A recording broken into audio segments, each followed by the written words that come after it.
Howdy folks, Josh Shipp here. I'm the founder of Youth Speaker University, where we help speakers make an impact and income speaking to students, educators, and parents.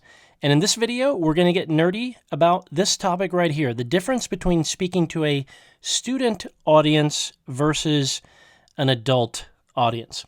When I first started out as a speaker, I spent the first 10 years of my career speaking exclusively to student audiences, typically middle school students and high school students in a variety of settings. And then I started getting sort of just casually asked to speak to, here and there a group of parents or a group of teachers or a group of school staff. And I felt like I was thrown in the deep end, had no idea what I was doing. I felt like my speech to students was like really good. It was like a 9 out of 10. And the first handful of times I spoke to an adult audience, I felt sort of like this. Honestly, I felt like my adult speech was like a 4 out of 10, a 5 out of 10. So many things that were working for me in my student talk did not directly transfer over, and some things, frankly, sort of backfired on me. I think my first couple adult speeches, I basically just gave them my student speech, sort of less hyper, like a little less energy. So I was clearly out of place, like this kid in this photo wearing his dad's suit. And what I've learned along the way, now I speak to 99% adult audiences, parents, educators, school staff, nonprofit organizations that work with young people. What I've learned in the second decade of my career is that speaking to adults is similar, yet it is distinctly different. So this video is for the handful of people out there like me, because I needed this video. I needed to understand the subtle distinction between speaking to a student audience versus an adult audience. So that is what we shall nerd out on in this video. I'm just going to talk you through two basic things. Number one, the message nuances, student versus adult audiences, and the marketing nuances. And then lastly, I'd like to invite you to let us help you with this. You don't have to do this alone. This is the entire reason I built YSU, is as a resource of something that I wish that I had getting started and growing my business as a speaker. So first off, let's talk about the message nuances. When I think about a student audience, really sort of the hierarchy of priorities is that you want a message that's engaging, meaning that keeps their attention. Doesn't necessarily have to, engaging doesn't always mean entertaining, but it can mean entertaining. But you want an engaging message that's inspiring and helpful. But it's sort of in this order. Like, it's most important that your message is engaging. Then it's very important that your message is upbeat, positive, inspiring. And then third, sort of helpful, like meaning, genuinely sort of step-by-step practical. That's nice, but really out of those three, it's sort of listed last. The audience worry, if you're speaking to a group of middle school students, high school students, their worry is this is going to suck. That's not the case necessarily for elementary school kids. They're just, you're going to have the challenge with them of they're just so excited and hyped up. But particularly with middle school, high school, college age students, sort of the audience posture there is one of skepticism. Thinking, what does this lady have to teach me? What does this guy have to teach me? This is going to suck. And then the customer hope for this audience is, hey, really we want a positive message that keeps their attention. That's sort of the basic overview of a student audience. Now, let's contrast that to an adult audience, because again, this is why this is a very nerdy video. It's a subtle distinction. Number one goal, helpful. Something that is genuinely, actually, sincerely helpful. All right, so what is a third priority to a student audience is actually a first priority to the adult audience. And then secondly, engaging, yes, of course, make it interesting, but first, make it helpful. Make it helpful, and then, let's make it interesting, but hey, first, make it helpful. And then lastly, inspiring. So sort of the audience worry here is, this is going to be a waste of my time, right? I'm a teacher. There's like 1,000 other things I could be doing. I'm running a nonprofit. I'm a coach. I'm a parent. There's 100 other things I could be doing. And so the worry there is, this is going to be a waste of my time. Now, the customer hope here is sort of like, I think about it like this: make them laugh, make them cry, give them hope. And when I think about hope, I define it as sort of two ways. For some of you, depending on your message and your style as a speaker, giving them hope could be, sort of inspiring, meaning like, hey, keep at it. You can do this. Yes, being a parent is hard. Being a teacher is hard, but keep at it. Or it could be very practical. Hey, here's how to keep at it. Here's 3 specific strategies to keep at it, or to keep at it more effectively. Or maybe a combination of both. Like, hey, keep at it. Here's an inspiring challenge, call to action to keep at it, and here's how to keep at it as well. Because really with this customer, sort of the subtle distinction there is, they want you to do a good job. They want you to knock it out of the park, but you'll notice here that the priorities for the audience is a little bit different. So now I want to talk you through, like I said, I've been speaking to adult audiences now exclusively for about a decade. And I have seen time and time again, essentially 3 effective message angles work that speakers embody when speaking to parents, educators, school staff, and nonprofit and other organizations that work with students. I've seen 3 effective angles, and they each have their own subtleties to them. Effective angle number 1 is essentially this: I do or did this job too. So, hey, you're a teacher. I'm a teacher too. Here's what I learned in the classroom. Hey, you're a teacher. I was a teacher. And let me tell you what I learned my, 20 years that I spent in the classroom. Or, hey, you're a parent. I'm a parent too. Let's talk about what I've learned, good and bad, from that experience. The key here is you really want an apples to apples comparison.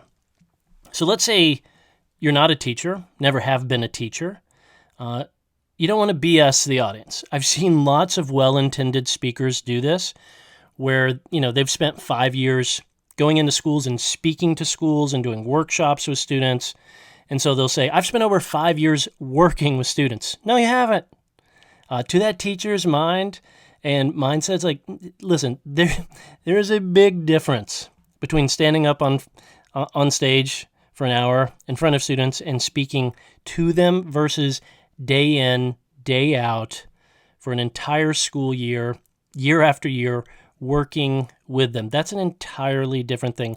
So don't BS them, and be brutally honest.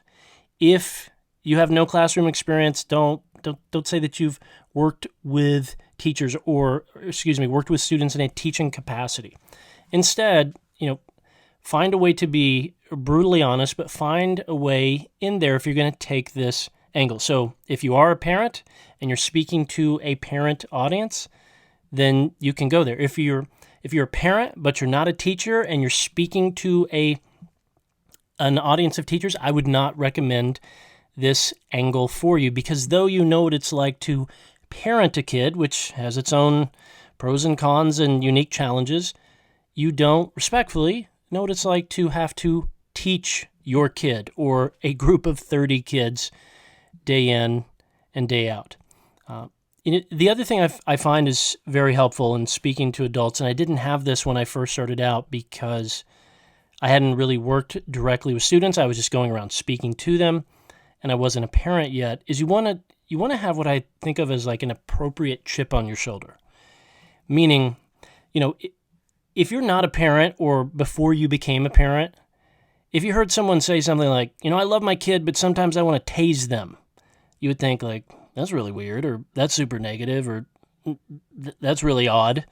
But then once you have kids, and by the time the kid is 5, you're probably saying some variation of that yourself. Like, I love this kid, like this, this kid, like I love him, but I also want to tase him. Right? So I find that only by doing the job, meaning the job of your audience, fellow parents, fellow teachers, fellow folks working in a nonprofit, working with students. Can you sort of have that honest, genuine, authentic chip on your shoulder?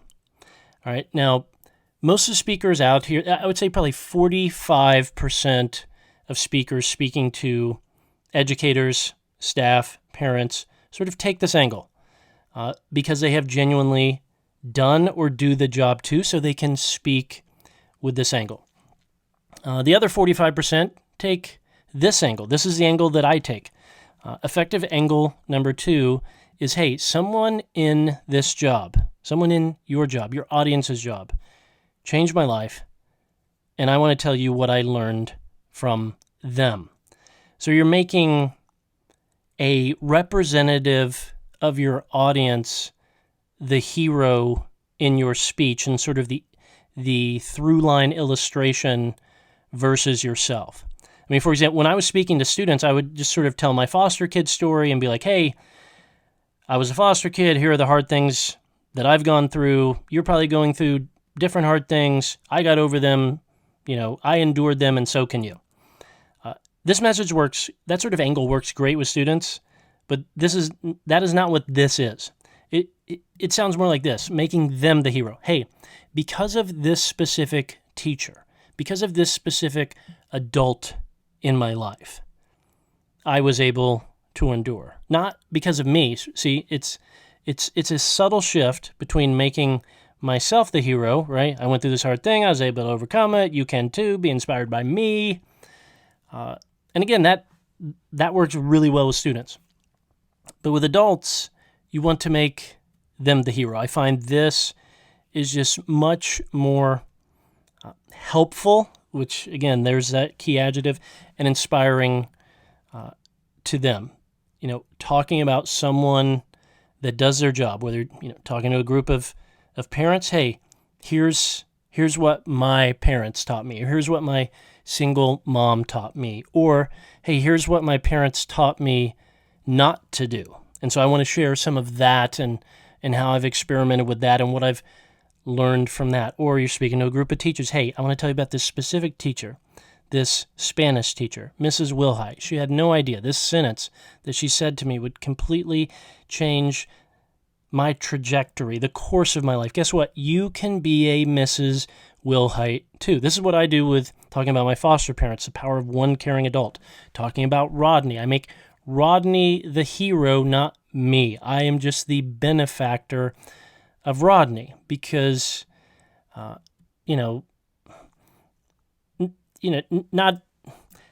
I don't necessarily think, or I'm curious if, everyone can relate to, well, I don't think they can. Everyone cannot relate to, growing up in foster care and overcoming that and all that entails.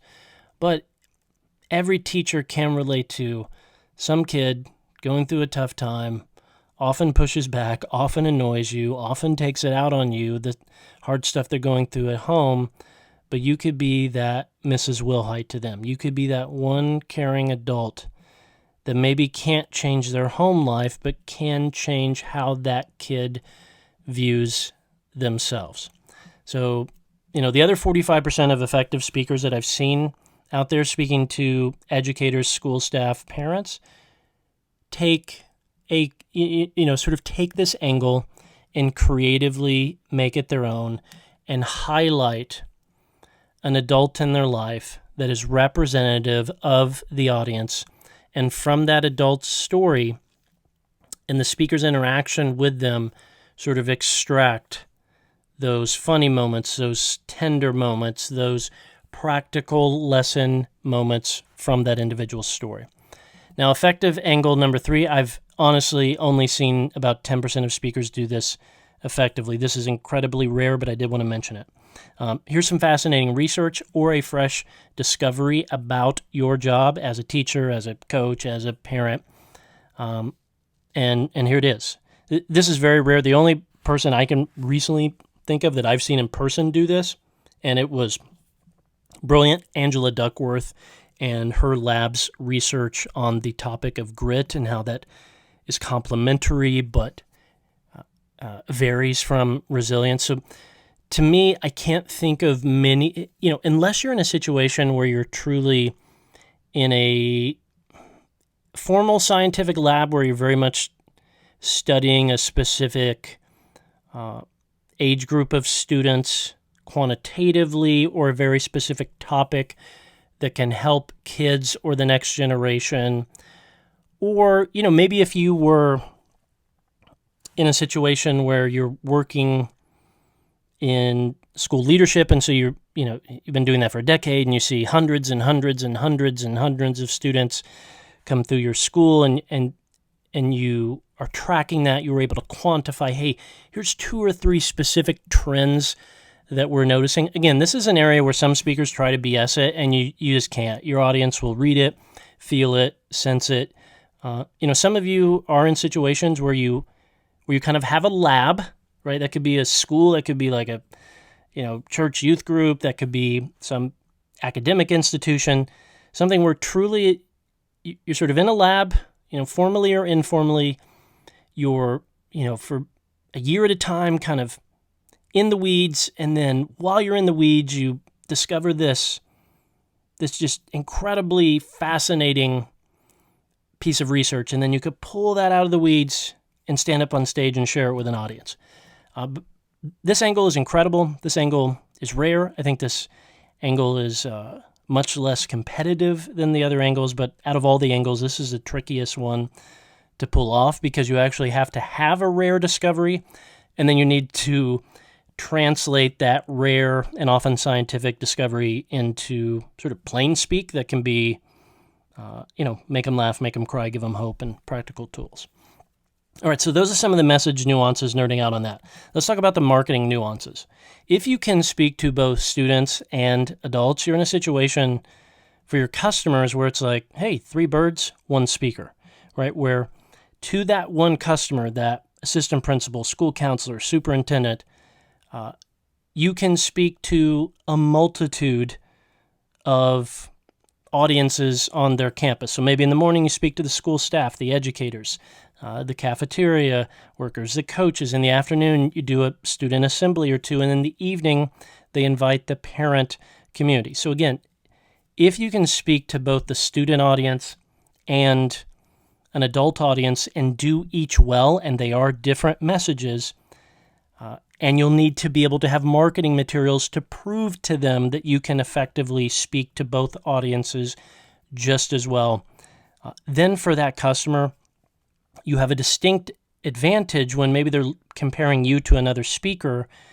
If the other speaker, can only speak to just the students or just the staff, or, we watch their video and man, their student talk is amazing, but their staff talk, I don't really think there's much there. Then you have a distinct advantage because the pitch is not just one audience, but it's the entire school community. And so that could look something like this. Let's say your whole niche is about habits. So you could have a talk about the power of habits for teachers, the power of habits for students, and the power of habits for parents. And again, each of these will have their own title, their own description, their own learning outcomes, and ideally, it doesn't have to be day 1, but ideally you want to have a different demo video so that you can show and prove that you have a distinctive message for that specific audience, right? I mean, speaking to 13-year-old middle school student is way different than speaking to a 43-year-old educator. It just is. Even if some of the messaging is similar, the content and the delivery and how you do it is very different. So your potential customers need to see it, not just read it, not just hear about it, not just get on the phone, talk to you about it. They need to see it. Speaking is obviously a visual product, so give them evidence. Prove it to them. Don't just try to talk them into it. Prove it to them. And then pricing, you find yourself in a really interesting situation. It's like, hey, one speech, typically $5,000, just giving you an example here. Or I could do the full day for $7,000. So just a little bit more money, but I'm going to speak to your teachers, your students, your parents. I'm going to spend the full day at your school, and your entire school community is going to get practical, inspiring, audience contextualized information about the power of habits or whatever your niche is. So now I want to invite you to let us help you with this. If you're someone who's primarily been speaking to students and you're like, look, it's the next phase of my career, I need to build out that parent talk, that educator talk. Or maybe you're someone who's been primarily speaking to educators, staff, parents, and you go, hey, next phase of my career is building out that student talk so that you can speak to the entire school community. I would love for us to help you. Please let us help you. If you're already a YSU student, you can just log into your account, click on the coaching button, and as you know, each month we have 2 live coaching sessions via Zoom where we help you, where you can ask questions or get personalized feedback on your speech, your one sheet, your demo video, your website, your lead generation strategy, or your next level of growth, which might be something like this, either building out a student talk or an adult talk. If you're not a member of YSU, which is our program where we help speakers launch and grow their speaking business using our proven step-by-step methodology. Very nerdy, dozens of videos breaking down absolutely everything. We give you the tools. We give you the templates. We don't just say, hey, here's what your website should look like. We literally give you a website template that is pre-populated, pre-designed. All you got to do is customize it with your information, your name, your contact information, your topics. So if you're not a member of Youth Speaker University and you would like our help, you can go to that link, or it might be somewhere on this page, and schedule a call with a member of my team. Again, our niche is not teaching folks how to speak to corporate audiences, so if you want to speak to Nike or McDonald's, go find another coaching program. There's a couple great ones out there. But if you're someone who wants to speak to students or any sort of adult that works with or impacts students, teachers, educators, nonprofit, Boys and Girls Club, different organizations like we've talked about, then honestly, Youth Speaker University, sincerely, genuinely, is a no-brainer. So just schedule a call with our team. Tell us about your goals. We'll be brutally honest. If it sounds like a good fit and we can help you, we'll just tell you we can help you. Here's what it looks like. Here's how much it costs. Here are the next steps. You get lifetime access to all the training. I have, once a month or every month, twice per month, we're doing live calls to give you personalized feedback and support. And if it's not a good fit, we won't try to twist your arm. We won't try to talk you into it. We'll literally just say so. So go to that link that you see there, youthspeakeru.com/schedule, or it might be linked somewhere on this page, depending on where you're watching this video. So that concludes this nerdy session about the subtle yet distinct difference between speaking to students versus speaking to adults.